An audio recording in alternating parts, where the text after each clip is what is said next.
The flour dust hung in the morning air like confessional smoke, as Dahlia Owens kneaded biscuit dough, with the kind of practiced fury that came from 3 years of feeding hungry ranch hands, who never once looked her in the eye. She had arrived at the Double Bar Ranch in New Mexico Territory in the spring of 1883, answering an advertisement that promised fair wages and decent accommodations for an experienced cook. What the advertisement had not mentioned was that she would be the only woman on a spread that employed 15 men, all of them too rough or too shy to acknowledge her as anything more than the person who filled their plates.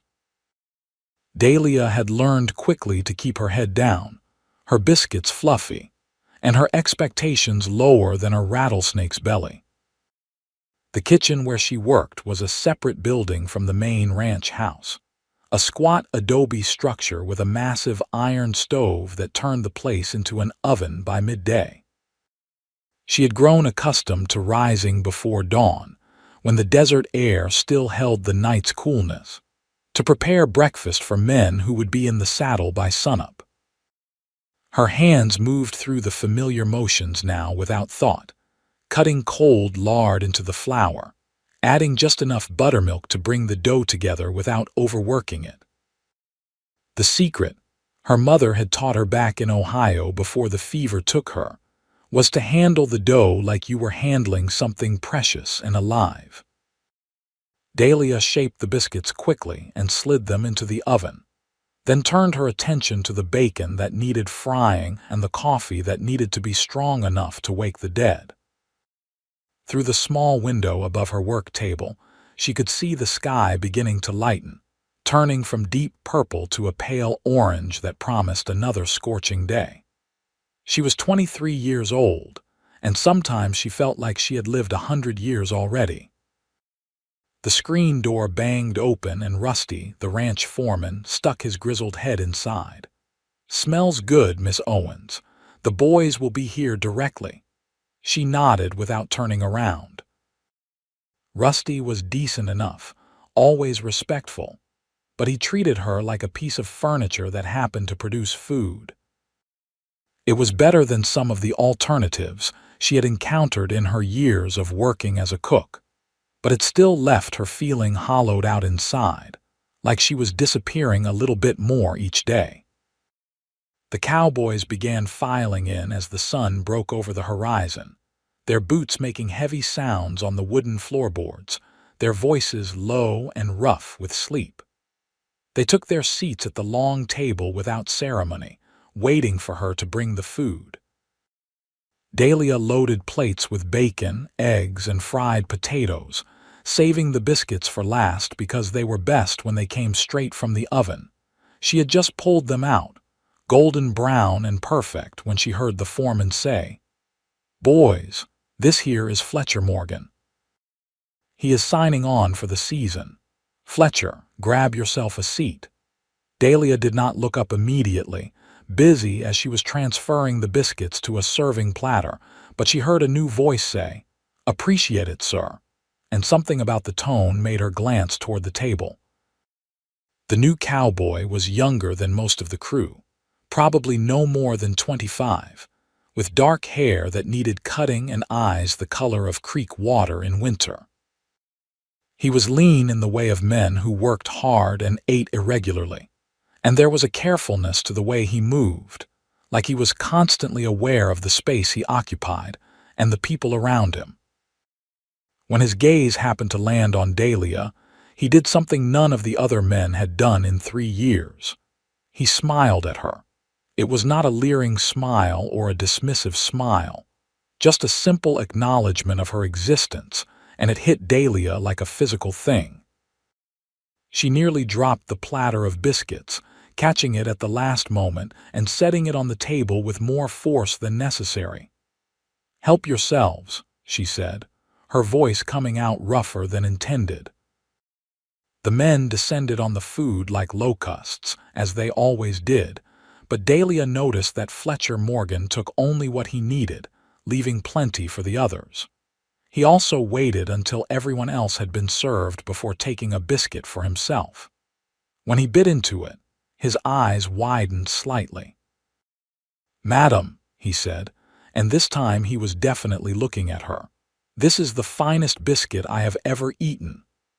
Several of the other cowboys grunted in agreement, but they had their mouths full and their attention already back on their plates. Fletcher, however, continued to look at her with what appeared to be genuine appreciation. "Thank you," Dahlia said, not sure what else to say. She retreated to the stove, busying herself with cleaning up, but she could feel his gaze following her. The meal continued in the usual fashion, with the men eating quickly and efficiently before heading out to their various tasks.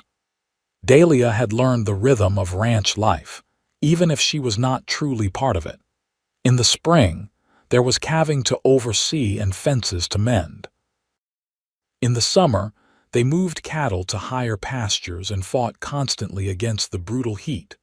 Fall brought the roundup, and winter was for repairs and planning.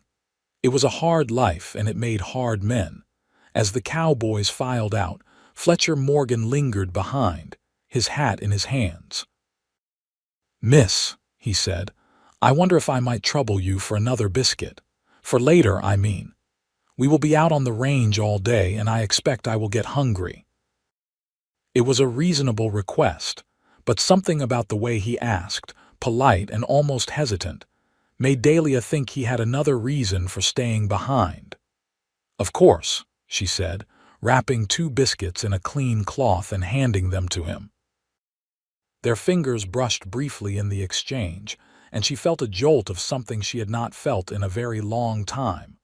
Hope, maybe, or just the simple human need for connection. "I am Fletcher Morgan," he said, as if she had not already heard his name. "I came up from Texas. Before that, I was in Kansas." "Dahlia Owens," she replied, then immediately felt foolish because he had already called her Miss and obviously knew she was the cook. "That is a pretty name," Fletcher said. "Like the flower."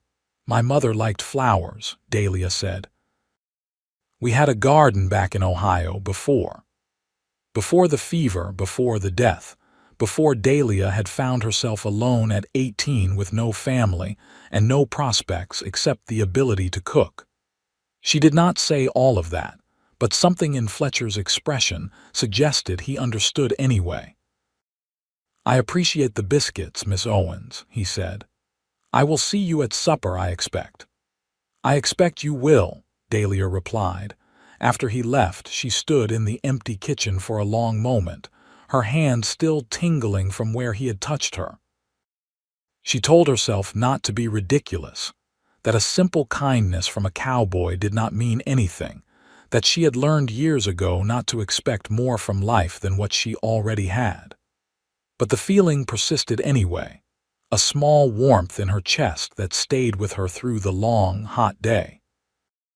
That evening, as she prepared supper, Dahlia found herself taking extra care with the food.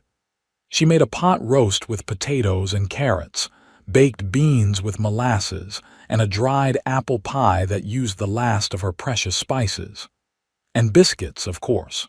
Always biscuits. When the men came in for the meal, they were dusty and tired, smelling of horses and sweat. Fletcher Morgan was among them, and when he caught her eye, he smiled again. This time, Dahlia let herself smile back. The days that followed fell into a new pattern. Fletcher always arrived for meals a few minutes early and left a few minutes late. He helped her carry heavy pots, pumped water for her when the barrel was running low, and once fixed the temperamental latch on the oven door without being asked. They did not have long conversations, just brief exchanges about the weather or the work or the quality of the food, but each interaction felt significant to Dahlia in a way she could not quite explain. The other cowboys noticed, of course.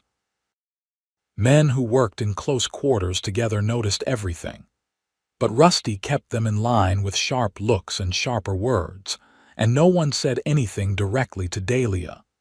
She was grateful for that small mercy, 3 weeks after Fletcher arrived, he started asking for seconds at every meal.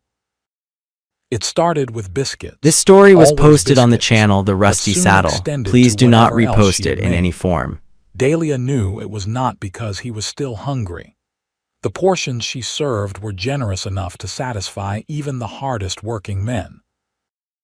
No, Fletcher was asking for seconds because it gave him an excuse to talk to her, to stand close to her, to exist in her space for a few moments longer. She should have discouraged it. She should have maintained the professional distance that had served her well for 3 years. Instead, she found herself making extra food, just to be sure there would be seconds available when he asked. One evening in late May, after the other men had left and Fletcher was helping her scrape plates, he said, "Miss Owens, would you think it too forward if I asked to sit with you while you have your own supper?" Dahlia's heart kicked in her chest.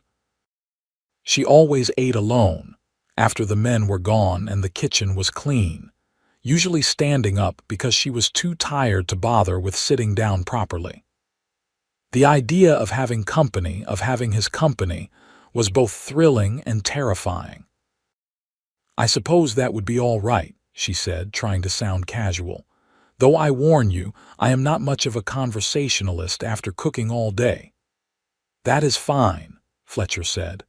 "I am not much of a conversationalist any time, but I would like the company if you do not mind it." So Dahlia fixed 2 plates and they sat at the end of the long table, the same table where 15 men had eaten earlier but which now felt intimate in the quiet evening light.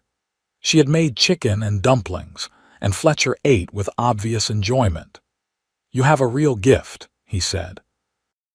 "These are even better than what my grandmother used to make, and I thought nothing could beat her cooking." "Is she still in Texas?" Dahlia asked. Fletcher's expression clouded. "She passed 2 years ago. That is part of why I left. The ranch went to my uncle and he made it clear there was no place for me there. Said I was too soft, too bookish. I do not know about bookish, but I will admit I am not much for violence or cruelty, which seemed to be his main interests." "I am sorry about your grandmother," Dahlia said. "Thank you. She was a good woman, taught me most of what I know about getting along in this world."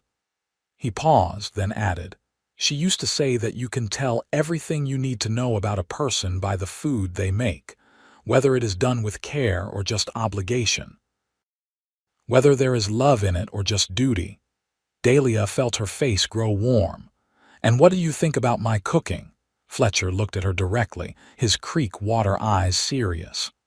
"I think you put your whole heart into it, even when you do not think anyone notices. I think you have been alone for a long time, and you have learned to pour all the things you cannot say into biscuits and stews and pies. I think you are the most remarkable woman I have ever met, and I think about you every minute I am out on the range." The words hung in the air between them, honest and raw. Dahlia could barely breathe. "Fletcher," she said, her voice barely above a whisper, "you do not know me." "Then let me know you," he said. "Let me sit with you at supper every night. Let me help you in the kitchen. Let me be your friend, at least, if you do not want anything more." Dahlia thought about the empty years behind her and the empty years that stretched ahead. She thought about her mother's garden in Ohio, about flowers that bloomed even in difficult soil. She thought about second chances and the way this man looked at her like she was someone worth looking at. "I would like that," she said finally. "I would like that very much." From that night on, Fletcher stayed after every meal to eat with her. They talked about everything and nothing, sharing the stories of their lives in small increments. Dahlia learned that Fletcher had wanted to be a teacher when he was younger, that he could read and write well, and that he carried a battered copy of Ivanhoe in his saddlebag. Fletcher learned that Dahlia had 2 older brothers who had gone west to find gold and never come back, that she had worked in 5 different kitchens before landing at the Double Bar Ranch, and that she dreamed sometimes of having her own small restaurant in a real town. As spring turned to summer, and the heat became oppressive, their friendship deepened into something more.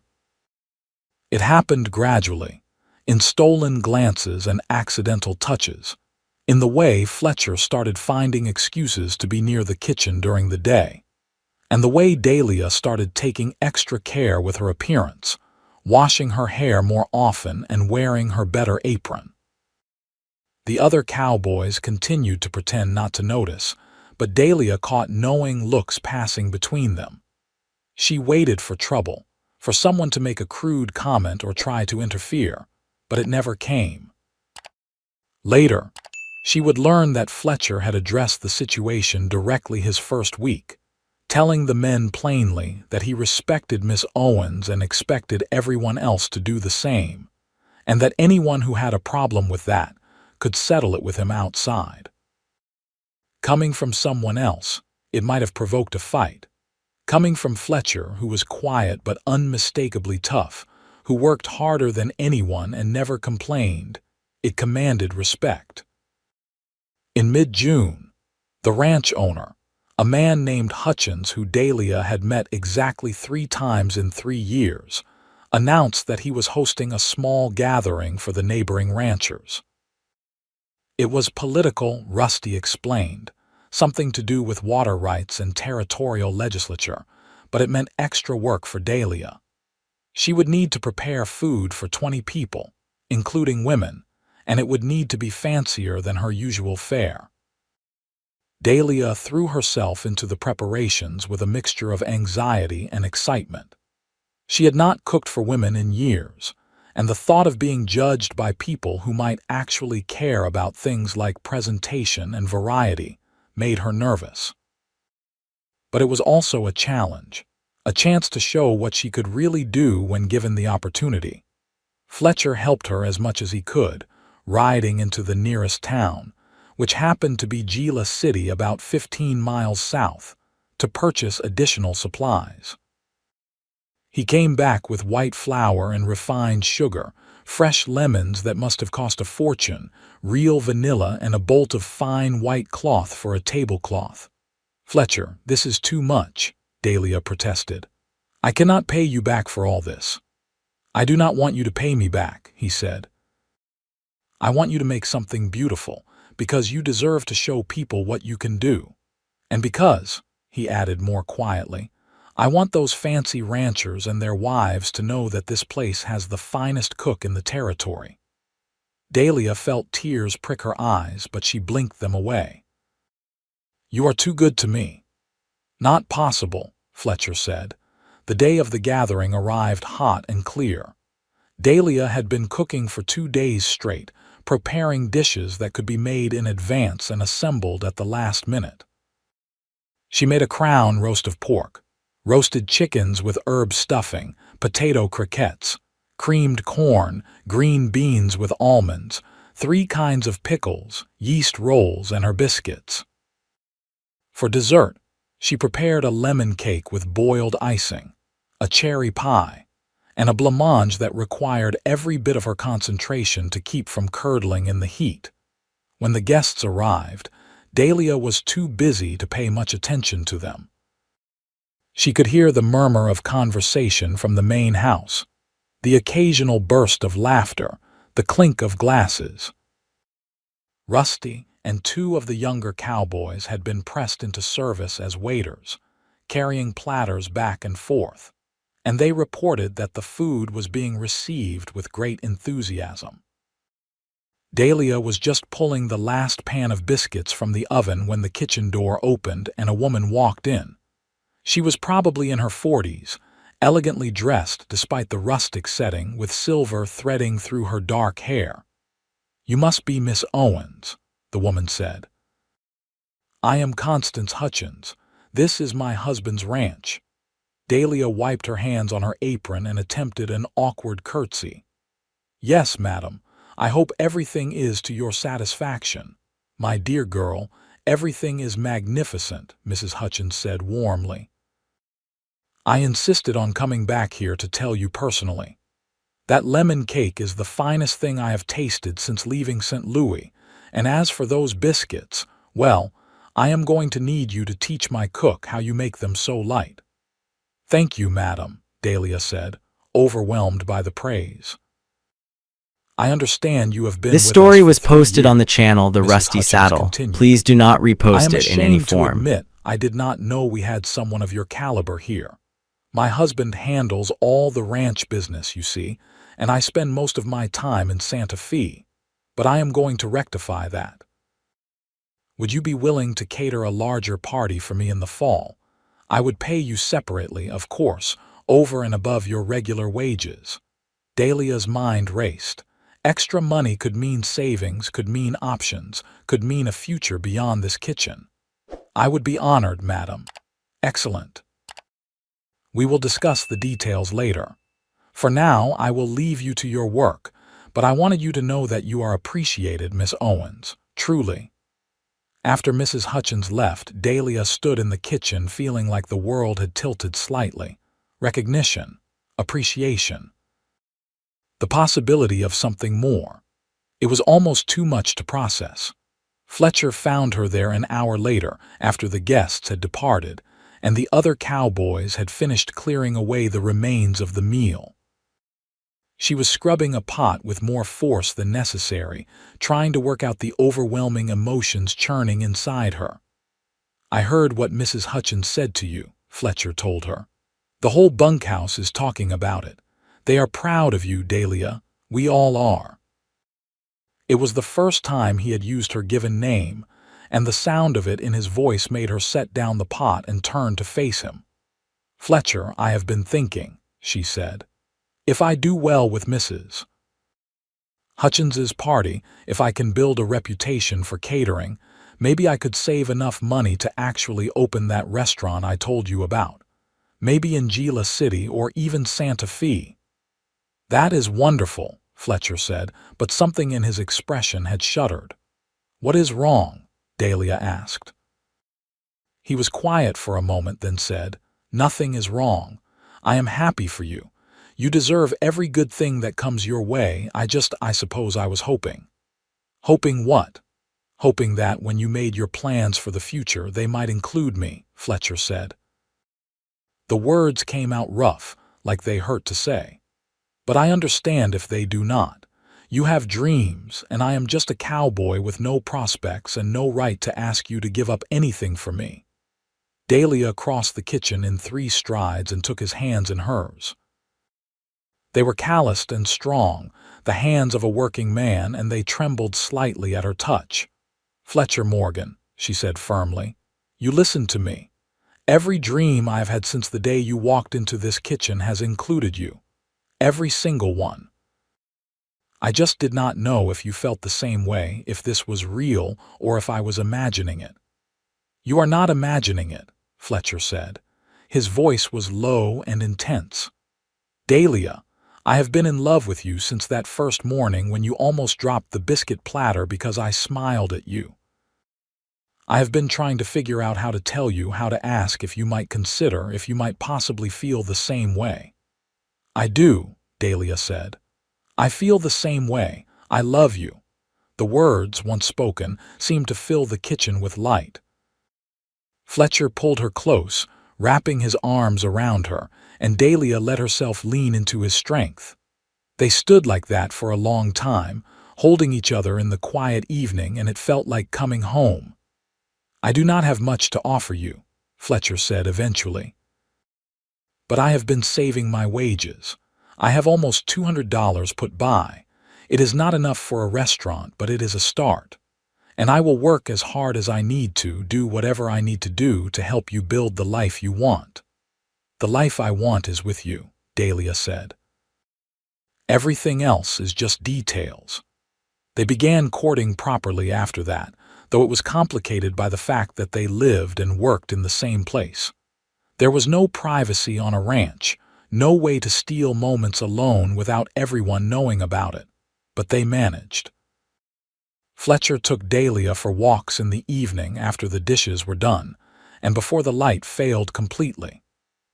They would wander out beyond the barn, talking and occasionally, when they were sure no one could see, stealing kisses that made Dahlia's heart race. The other cowboys, to their credit, gave them space. It helped that Fletcher had proven himself as capable a hand as any of them. He could rope and ride and handle cattle with the best, and he never shirked the hard or dirty work. They respected him, and by extension, they respected his relationship with Dahlia. As summer wore on, Fletcher started talking about the future in concrete terms. He wanted to marry her, he said, wanted it more than anything.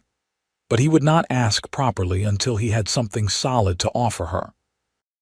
He began making inquiries about land, about what it would take to start a small spread of their own. The numbers were daunting. Land was expensive, cattle were expensive, and the equipment needed to run even a modest ranch was beyond their means. But then Mrs. Hutchins's fall party provided a breakthrough. It was even larger and more elaborate than the summer gathering, with guests coming from as far as Albuquerque and El Paso.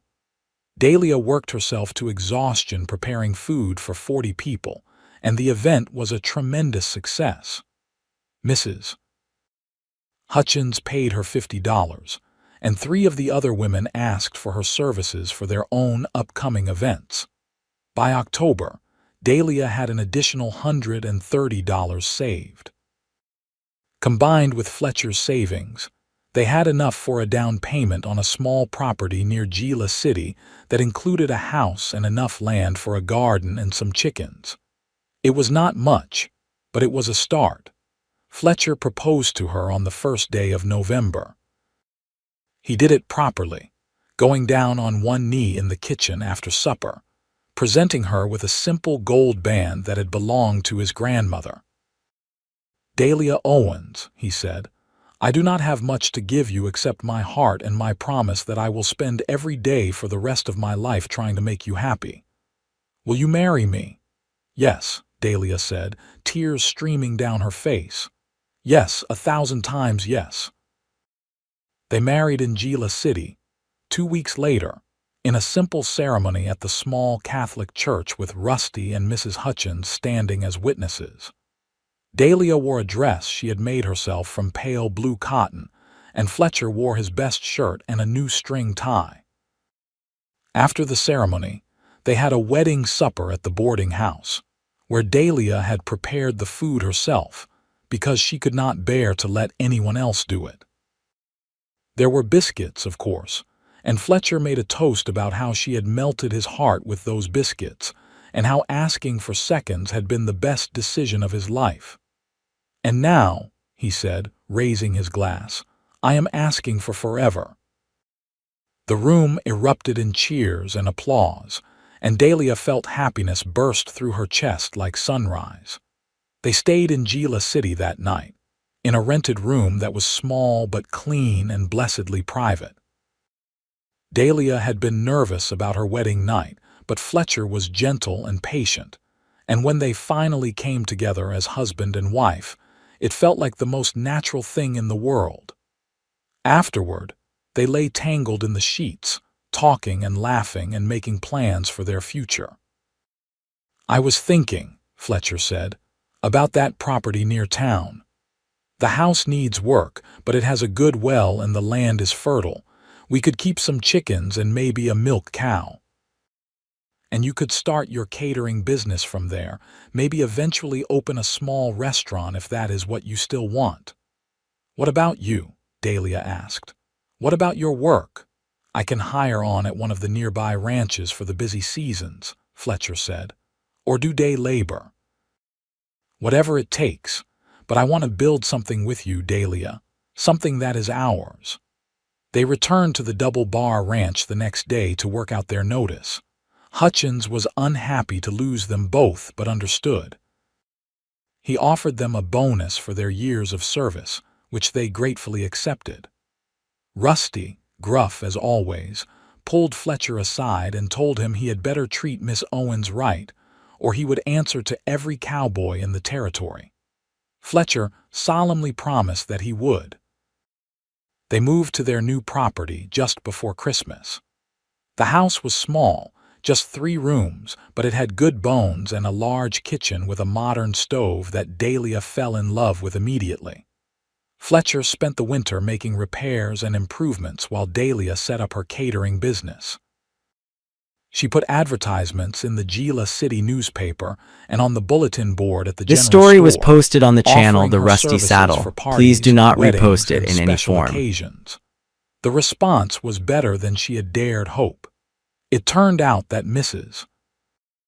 Hutchins had been singing her praises to everyone she knew, and women throughout the region were eager to hire a skilled cook who could produce sophisticated food appropriate for formal entertaining. By spring, Dahlia was booking events months in advance, and Fletcher had built a large outdoor oven to help her manage the volume of baking.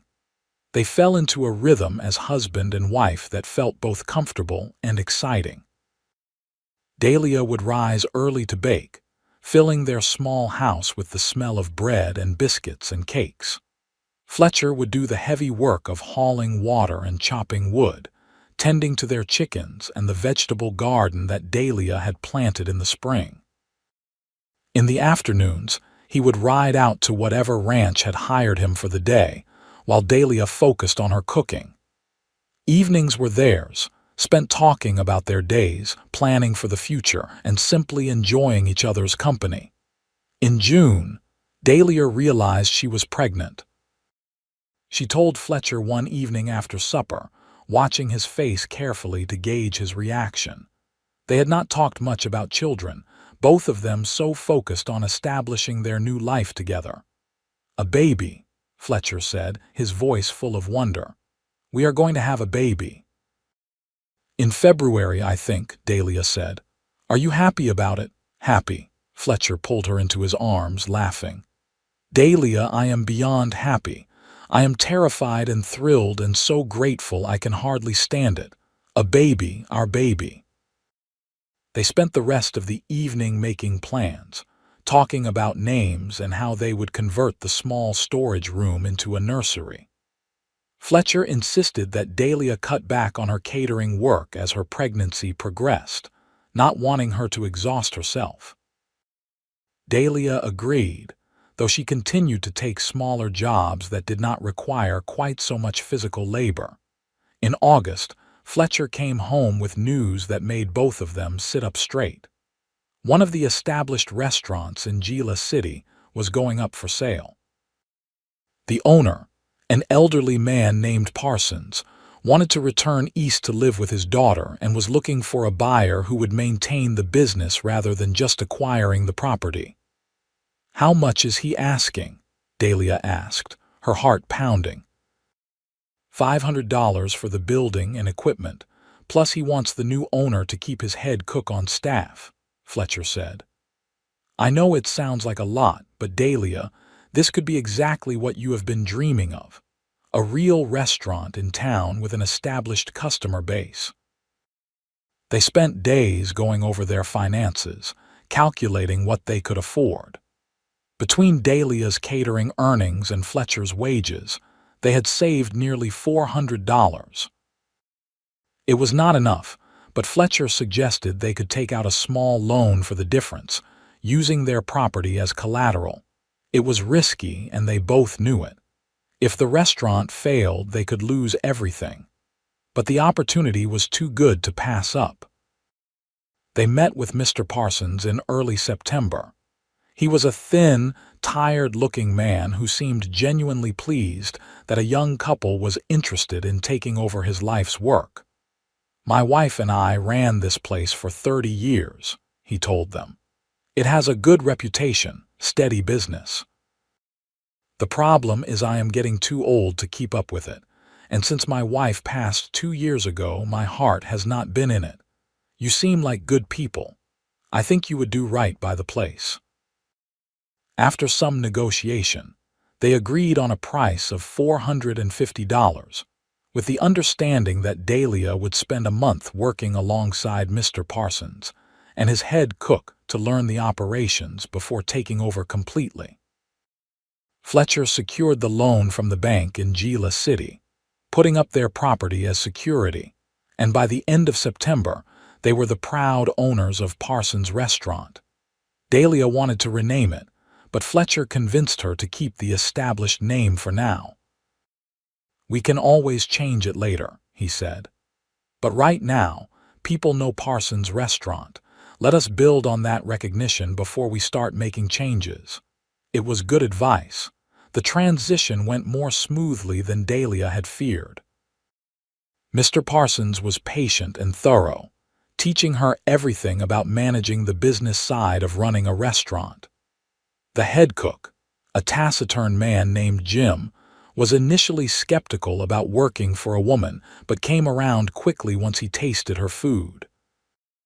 They established a good working relationship, with Jim handling the daily menu items while Dahlia focused on special orders and the baked goods that were rapidly becoming the restaurant's signature offering. Fletcher split his time between working at nearby ranches and helping at the restaurant, doing whatever needed doing from repairing broken equipment to serving tables during busy times. He had a natural ease with people that Dahlia envied, able to chat with customers and make them feel welcome without seeming obtrusive. As fall turned to winter and Dahlia's pregnancy became more obvious, she had to make adjustments to how she worked. She could no longer stand for hours at a time or lift heavy pots, so Fletcher hired a young woman named Sarah to help in the kitchen. Sarah was 18, eager to learn and proved to be a quick study.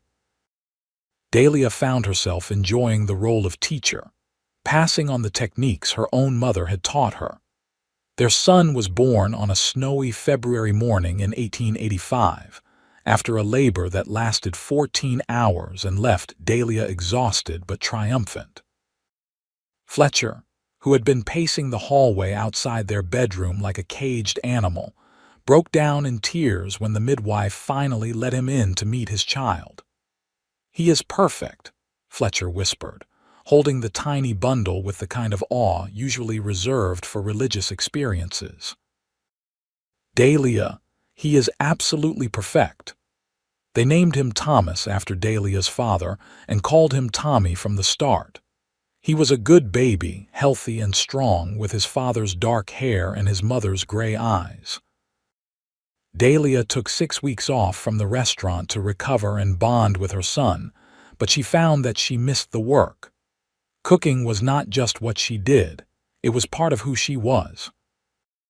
She returned to the restaurant in late March, bringing Tommy with her and setting up a small cradle in the office where she could keep an eye on him while she worked. It was exhausting, juggling motherhood and business ownership, but Fletcher was always there to help, and so was Sarah, who proved to have a natural way with babies. As Tommy grew, the restaurant thrived. Word spread about the quality of the food, particularly Dahlia's biscuits, which people came from miles around to taste. They were light as air, golden and buttery, with a texture that seemed to melt on the tongue. Dahlia made them fresh every morning, and they usually sold out by noon.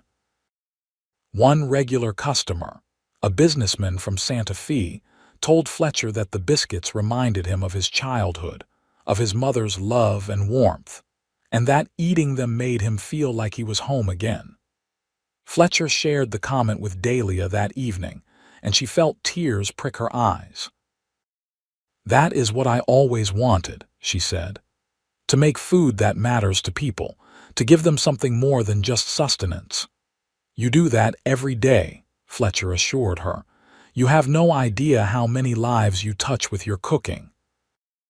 By the time Tommy was walking, the restaurant had paid off its loan and was turning a steady profit. They were able to hire additional staff, which gave Dahlia more time to spend with her son and Fletcher more flexibility in his own work. Fletcher had discovered a talent for the business side of things, handling the books and managing supplies with the same quiet competence he brought to everything else. In the summer of 1886, Mrs. Hutchins came to visit with exciting news. She was organizing a territorial fair in Santa Fe, and wanted Dahlia to provide food for the governor's reception. It would be the biggest event Dahlia had ever catered, with over 100 expected guests, including politicians, businessmen, and wealthy ranchers from throughout the territory. "I cannot do this without you," This story was posted Mrs. on the Hutchins channel said. The Rusty "You Saddle. are the Please do finest not cook I repost know, it in any and I form. want the governor to taste what New Mexico Territory has to offer." Dahlia accepted the commission, then spent the next 2 months planning and preparing. She decided to feature regional specialties alongside more refined dishes, wanting to showcase the unique character of their home. There would be green chili stew and pozole, roasted quail and beef tenderloin, calabacitas and corn pudding, and of course, her biscuits. The event was a spectacular success. The governor himself sought Dahlia out to compliment her cooking, and she found herself surrounded by people wanting to know where she had trained and whether she would consider relocating to Santa Fe. Dahlia thanked them politely but explained that she was happy in Gila City with her husband and son. On the way home, Fletcher took her hand and said, "You could have told him yes, you know. If you wanted to move to Santa Fe to have a bigger restaurant in a bigger city, I would support that." "I know you would," Dahlia said, "but that is not what I want. What I want is what we have built together, our restaurant, our home, our life. I do not need it to be bigger, I just need it to be ours." Fletcher raised her hand to his lips and kissed it. "I love you, Dahlia Morgan." "Have I mentioned that today?" "Not in the last hour," she said, smiling. Their life settled into a comfortable pattern over the next few years. Tommy grew into a bright, curious child who loved spending time in the restaurant kitchen, standing on a stool next to his mother and helping her measure flour. Dahlia taught him to make biscuits when he was 5, guiding his small hands through the motions, and Fletcher captured the moment in his memory as one of perfect happiness. In 1888, they had a second child, a daughter they named Lily. She was tiny and fierce from the start, with her father's creek water eyes and a temperament that suggested she would never let anyone push her around. Tommy adored his little sister, appointed himself her protector, and could often be found singing to her or bringing her flowers from the garden. The restaurant continued to grow and evolve. In 1889, they finally changed the name, calling it simply Dahlia's. It felt right, acknowledging that while they had built on Mr. Parsons's foundation, they had created something distinctly their own. Fletcher designed a new sign that hung over the front door, with Dahlia's name painted in elegant script and a small dahlia flower in the corner. They expanded the menu, adding new dishes based on Dahlia's experiments and customer requests. But the biscuits remained the heart of everything, the item that kept people coming back, that turned first-time visitors into regular customers. Dahlia had refined her recipe over the years, making tiny adjustments until she had achieved what she considered perfection, and she guarded that recipe jealously, teaching it only to Fletcher and eventually to Sarah, who had become her trusted assistant and friend. In the spring of 1890, on a warm afternoon when the cottonwoods were just beginning to leaf out, Fletcher found Dahlia in the garden behind their house. She was planting tomatoes while Tommy helped, and Lily toddled around picking dandelions. "Do you remember," Fletcher said, settling down beside her, "when I first asked you for seconds on those biscuits?" "Of course I remember," Dahlia said. "That was when I started to hope that maybe you felt the same way I did." "I was so nervous," Fletcher admitted. "I thought for sure you would see right through me, that you would know I was not really hungry, I just wanted an excuse to talk to you." "I knew," Dahlia said, smiling, "but I did not mind. I wanted you to talk to me." Fletcher pulled her close, heedless of the dirt on her hands and the children playing nearby. "I asked for seconds that day, and then I kept asking, because every moment with you was sweeter than anything I had ever tasted." And then I asked for forever, and you said yes. And Dahlia, I want you to know that forever is still not long enough. I would ask for twice forever if it were possible. I would ask for eternity." Dahlia kissed him, tasting salt and sunshine and love. "You already have eternity," she said. "You have had it since that first morning when you smiled at me and I nearly dropped the biscuits. You will have it until the day I die and whatever comes after that." Tommy, who was old enough to find his parents' affection both embarrassing and fascinating, made a face. "Are you two going to kiss all day? Because Lily is eating dirt." They broke apart laughing, and Fletcher scooped up their daughter while Dahlia brushed the soil from her mouth. It was such an ordinary moment, so domestic and unremarkable, but it was also everything Dahlia had ever wanted. Family, home, love, purpose. That evening, after the children were in bed and the house was quiet, Dahlia made a batch of biscuits just for Fletcher. She had done this periodically over the years, making them as a gift when she wanted to express something words could not quite capture. Fletcher ate them slowly, savoring each bite, and when he was done he said, "I will never get tired of these. I could eat your biscuits every day for the rest of my life, and they would still surprise me with how perfect they are." "They are just biscuits," Dahlia protested. "No," Fletcher said seriously. "They are not just biscuits. They are love made tangible. They are proof that simple things done with care and attention can be extraordinary. They are the thing that brought us together and the foundation of everything we have built." "Those biscuits changed my life, Dahlia. They gave me you." Dahlia felt tears slip down her cheeks. Even after all these years, Fletcher could still surprise her with the depth of his feeling, with his ability to see meaning in the everyday. "I love you," she said. "I love our life. I love everything we have become together." "Then we are in agreement," Fletcher said, pulling her into his arms, "because I feel exactly the same way." The years continued to pass, bringing both challenges and joys. There were lean times when drought hurt the ranches and business slowed, and good times when prosperity seemed to touch everything. Tommy grew into a thoughtful young man who loved books as much as his father did, and Lily proved to have inherited her mother's gift for cooking. Sarah married Jim, the head cook, and they had 3 children who treated the restaurant like a second home. In 1895, Dahlia and Fletcher celebrated their 10th wedding anniversary. They closed the restaurant for the day, something they had never done before, and had a private party with just their family and closest friends. Rusty came down from the Double Bar Ranch, gray-haired now but still tough as leather. Mrs.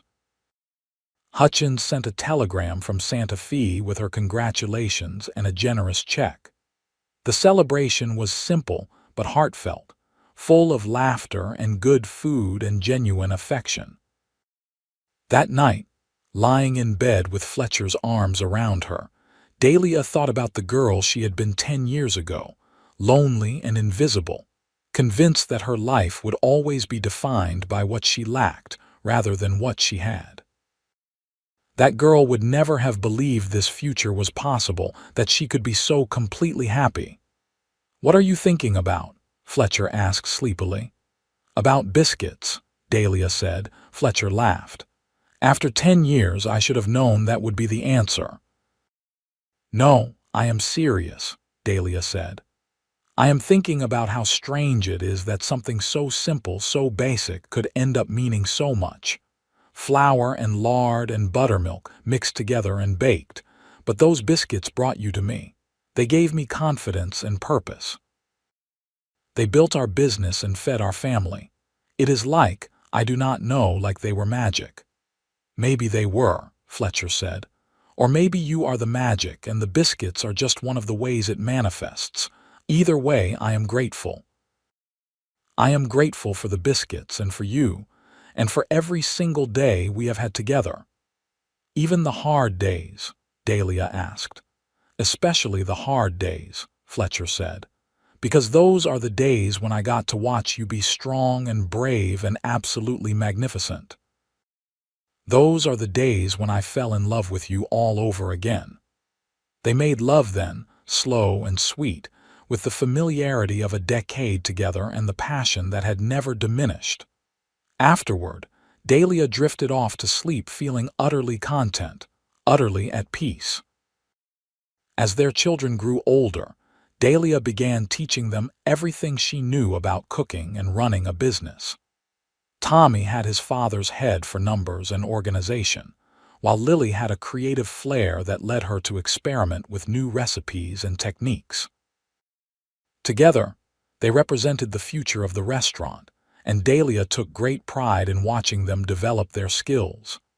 In 1898, when Tommy was 13 and Lily was 10, Fletcher surprised Dahlia by purchasing the empty lot next to the restaurant. He had been saving secretly This story for was over posted a on the year, channel The he Rusty explained, Saddle. Please and do his not plan was repost to it in any build an form. expansion that would include a proper bakery and a larger dining room.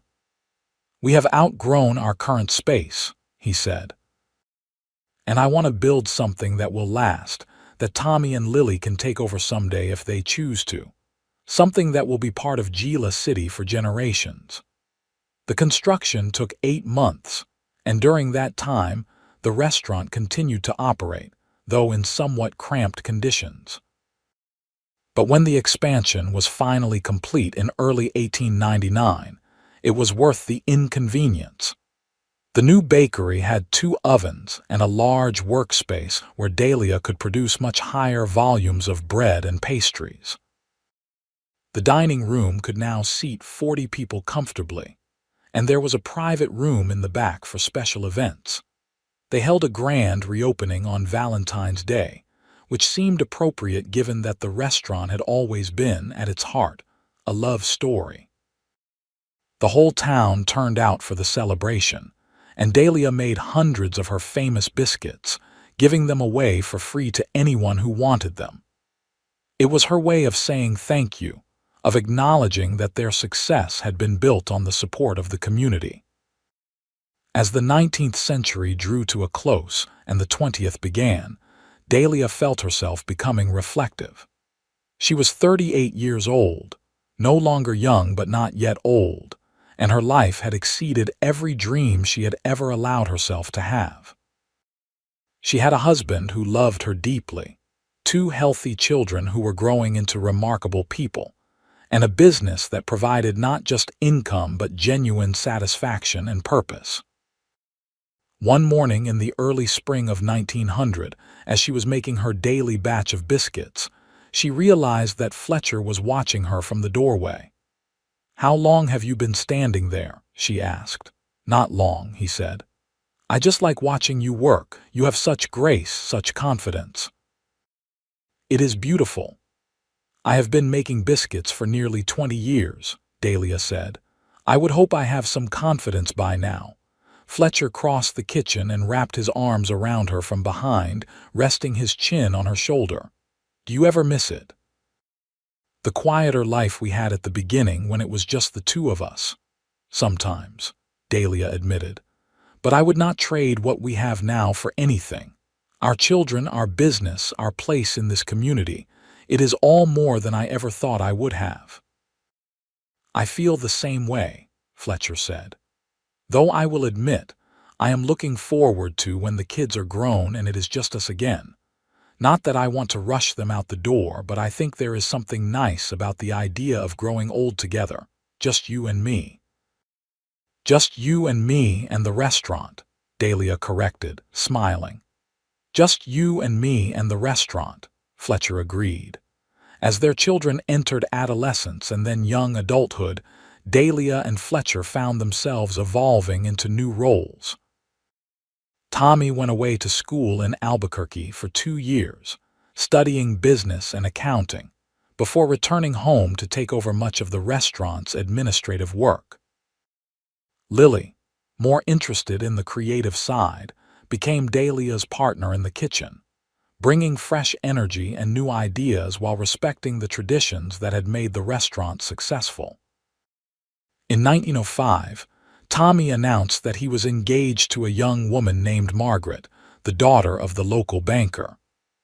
The wedding was held that summer, and Dahlia catered it herself, insisting that no one else would do it properly. It was a joyful celebration, and watching her son dance with his new bride, Dahlia felt the bittersweet ache of time passing. "He is not really leaving us," Fletcher reminded her that night. "He will still be at the restaurant every day. We will still see him all the time." "I know," Dahlia said. "But it is different. He has his own life now, his own priorities, as he should. It is just strange to realize that the little boy who used to stand on a stool in my kitchen is grown up and married." Fletcher pulled her close. "We still have each other," he said. "That has not changed." And it had not. Through all the years and changes, their love had remained constant, the bedrock on which everything else was built. They still ate supper together every evening, still talked for hours about everything and nothing, still found moments to steal kisses in the pantry like newlyweds. In 1907, Dahlia became a grandmother when Tommy and Margaret had a son they named Fletcher after his grandfather. Dahlia cried when they told her the name, overwhelmed by the honor and the sense of continuity it represented. Baby Fletcher was a serious child who watched everything with solemn eyes, and his grandfather doted on him shamelessly. 2 years later, Lily announced that she was engaged to a cowboy named Daniel who worked at one of the nearby ranches.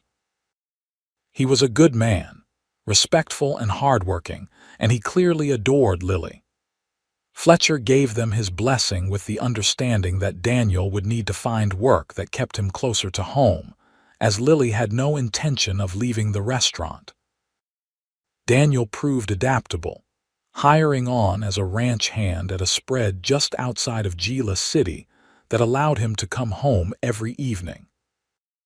He and Lily married in a simple ceremony in the fall of 1909, and Lily continued working at the restaurant right up until the day before she gave birth to their first child, a daughter named Dahlia Rose. Having a granddaughter named after her moved Dahlia even more than young Fletcher had. "I hope she has easier life than I did," Dahlia told her daughter. "I hope she never has to feel invisible or unappreciated." "She will not," Lily assured her. "She will grow up knowing she comes from a line of strong women who built something meaningful. She will know her grandmother's story, and it will give her courage." As the years passed and more grandchildren arrived, Dahlia gradually stepped back from the day-to-day operations of the restaurant. She still came in every morning to make biscuits, unable to give up that ritual, but she left most of the other work to Lily and the expanded staff. It gave her more time with Fletcher, more time to enjoy the fruits of everything they had built together. They took trips occasionally, traveling to Santa Fe and Albuquerque and once even to Denver, but they always came home to Gila City, to their house with its garden and their restaurant with its familiar rhythms. This was where they belonged, where their roots went deep. In the spring of 1912, the town organized a celebration for the 30th anniversary of Dahlia's arrival in New Mexico territory. It was not something she had asked for or expected, but the community insisted, wanting to honor the woman whose cooking had been part of so many of their lives' important moments. The celebration was held at the restaurant, with speeches and toasts and more food than could possibly be eaten. The mayor gave a speech about how Dahlia's had become an institution, a place that represented the best of what Gila City could be. Mrs. Hutchins, now quite elderly but still sharp as a tack, told the story of that first dinner party at the Double Bar Ranch and how she had immediately recognized that Dahlia was someone special. And then Fletcher stood up to speak. He was 54 years old, his dark hair threaded with silver, his face lined from decades of sun and work and laughter. But his eyes were the same creek water shade they had always been, and when he looked at Dahlia, She felt the same flutter in her chest that she had felt at 23. "Most of you know the public story," Fletcher said. "How my wife came to New Mexico and worked as a ranch cook, how we met and fell in love, how we built this restaurant together. But what you might not know is the private story, the small moments that made all the difference. You do not know that the first time I tasted Dahlia's biscuits, I thought I had never experienced anything so perfect in my life. This story was You posted do on the not channel know The that I Rusty started Saddle. asking for Please do not seconds not repost because it I in was any hungry, form. but because it gave me an excuse to talk to her, to be near her, to exist in her orbit for a few moments longer." The room was completely silent, everyone hanging on his words. "And you do not know," Fletcher continued, his voice thick with emotion, "that when I finally worked up the courage to ask her to marry me, I felt like I was asking for something I did not deserve, something too good and too precious for a simple cowboy. But Dahlia said yes anyway. She chose me. And every day since then, I have tried to be worthy of that choice. I have tried to love her the way she deserves to be loved, completely and unreservedly, and with everything I have." He turned to face Dahlia directly. "You melted my heart with those biscuits," he said. "You melted my heart, and you built me back up into someone better than I was before. You gave me a family and a purpose and a reason to wake up grateful every single morning. So this celebration is wonderful, and you deserve every bit of recognition you are getting, but I want everyone here to know that the greatest gift Dahlia ever gave was not her cooking. It was herself. It was saying yes when I asked for forever." There was not a dry eye in the room. Dahlia stood and crossed to her husband, and they embraced while the crowd applauded. In that moment, surrounded by their children and grandchildren and the community they had helped build, Dahlia felt complete. Her life had turned out to be exactly what it was supposed to be. The years that followed were gentler, slower. Dahlia and Fletcher spent more time simply being together, tending their garden, playing with their grandchildren, and enjoying the peace that came with having built something lasting. The restaurant continued to thrive under Lily and Tommy's management, evolving with the times while maintaining the core values that had always defined it. In 1918, when the influenza pandemic swept through the country, Gila City was not spared. The restaurant closed temporarily, and Dahlia and Fletcher spent weeks helping care for the sick and feeding those who could not care for themselves. It was exhausting and frightening, and they lost friends and neighbors, but their immediate family survived intact, something Dahlia counted as a tremendous blessing. When the crisis finally passed, they reopened the restaurant with a renewed sense of gratitude and purpose. Life was precious and uncertain, and the simple act of sharing food and fellowship seemed more important than ever. On a crisp November morning in 1920, Dahlia woke to find Fletcher already up and sitting by the window, watching the sun rise. She joined him, wrapping a shawl around her shoulders against the chill. "Could not sleep?" she asked. "Just thinking," Fletcher said. Remembering what? Everything. All of it. The day I first saw you, the first time I kissed you, the day Tommy was born. That terrible winter when we thought we might lose the restaurant, the day Lily got married. Every moment, big and small, that brought us to right here, right now." "And what is your conclusion?" Dahlia asked, leaning against him. "That I would do it all again exactly the same way," Fletcher said. "That I have been blessed beyond measure. That loving you has been the greatest adventure of my life."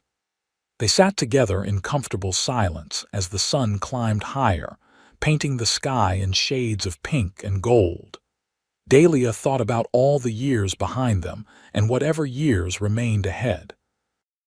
She thought about the girl she had been, lonely and struggling, and the woman she had become, surrounded by love and purpose. She thought about how a simple act of kindness, A smile from a cowboy who appreciated her biscuits had changed the entire trajectory of her life.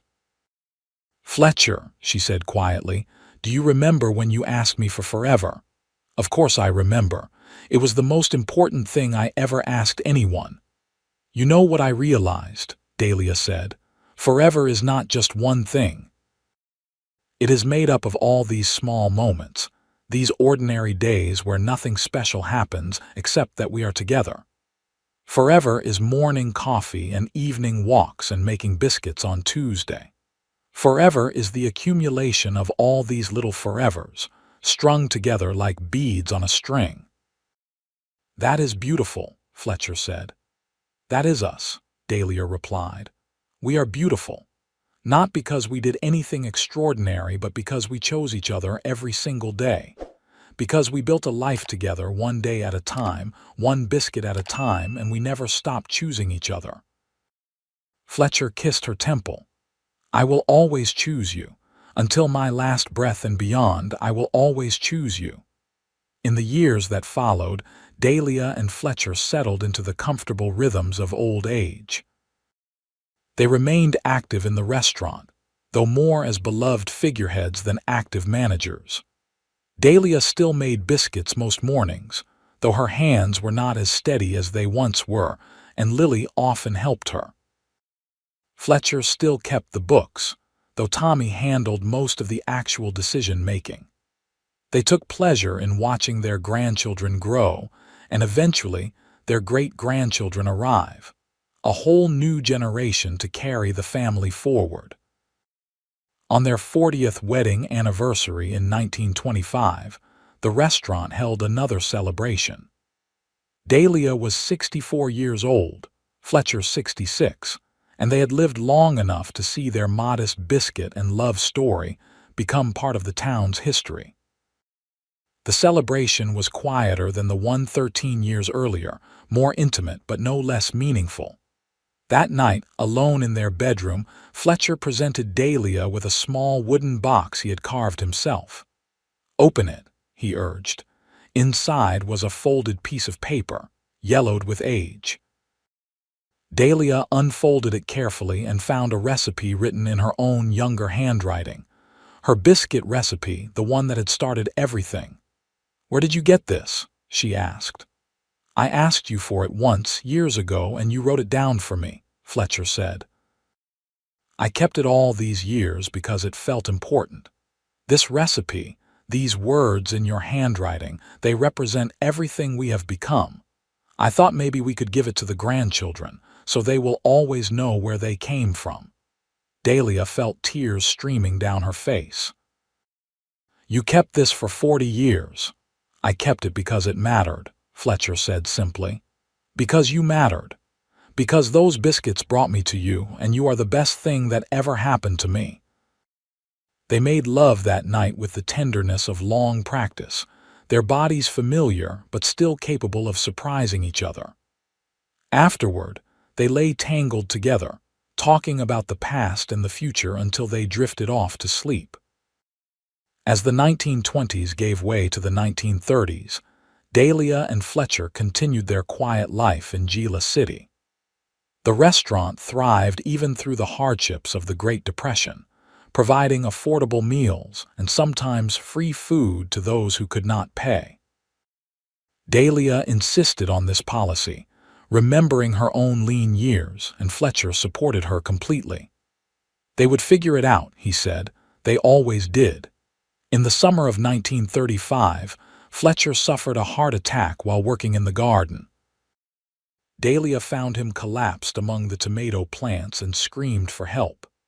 Tommy, who had been visiting, ran for the doctor, but by the time help arrived, Fletcher was already gone. He died with dirt under his fingernails and the sun on his face in the garden he had tended for decades. Dahlia was devastated. After 50 years together, she had somehow thought they would go simultaneously, that neither would have to face life without the other. But life was not so neat. She was left alone at 74, surrounded by family and love, but feeling Fletcher's absence like a physical wound. The funeral was the largest Gila City had ever seen. Hundreds of people came to pay their respects to the man who had been unfailingly kind, who had worked hard and loved deeply, who had helped build something lasting. But Dahlia barely registered any of it. She moved through the service in a daze, accepting condolences mechanically, unable to fully process that Fletcher was gone. In the weeks that followed, she found herself unable to return to the restaurant. The thought of going there without Fletcher, of making biscuits This in a story was world where he posted would on the never channel taste The them Rusty again, Saddle. was Please do not unbearable. repost it in any form. Lily ran the business while Tommy handled their mother's affairs, both of them worried about how she would survive this loss. But slowly, painfully, Dahlia began to heal. She found comfort in her grandchildren and great-grandchildren, in the garden Fletcher had loved, in the routines that had shaped her life. And eventually, 3 months after Fletcher's death, she returned to the restaurant kitchen. "I do not know if I can do this," she told Lily that first morning. "You do not have to, Mama," Lily said. "We will understand if you want to stay home." But Dahlia shook her head. "No, this is what Fletcher would want. He would want me to keep going, to keep making biscuits, to keep living. I owe him that much." She mixed the dough with shaking hands, her vision blurred by tears, but she did it. And when the biscuits came out of the oven, golden and perfect as always, she felt Fletcher's presence so strongly it was almost like he was standing beside her. "I did it," she whispered. "I made biscuits without you, and I will keep making them every day because that is how I will remember you. That is how I will honor everything we built together." Dahlia lived for another 8 years after Fletcher's death. They were not easy years, marked by loneliness and grief, but they were also years of gratitude and reflection. She spent time with her family, telling them stories about their grandfather, about how they had met and fallen in love, about the early days when they were building something from nothing. She wanted them to understand that love was not just grand gestures and dramatic declarations. It was biscuits and seconds and forever. It was choosing someone every day and never regretting that choice. On a warm spring morning in 1943, Dahlia Owens Morgan passed away peacefully in her sleep at the age of 82. She was laid to rest beside Fletcher in the Gila City Cemetery, under a headstone that read, "She made biscuits that melted hearts. He asked for seconds and then for forever." Together they built a life of love. The restaurant continued to operate under Lily's management, and then under Dahlia Rose's, and then under her children. Each generation maintained the tradition of Dahlia's famous biscuits, using the recipe that Fletcher had preserved in that wooden box. The recipe became a family heirloom, passed down with stories about the woman who had created it and the man who had loved her. Years became decades, and decades became generations. The restaurant underwent renovations and expansions, adapted to changing times and tastes, but it never lost the essential character that Dahlia and Fletcher had given it. It remained a place where people came not just for food but for connection, for the sense that they were part of something larger than themselves. And every morning, someone in the kitchen made biscuits using Dahlia's recipe. They were light and flaky and perfect, just as they had always been. And people still traveled from miles around to taste them, still declared them the finest biscuits they had ever eaten, still felt inexplicably comforted by the simple act of breaking bread baked with care. Because that was Dahlia's legacy.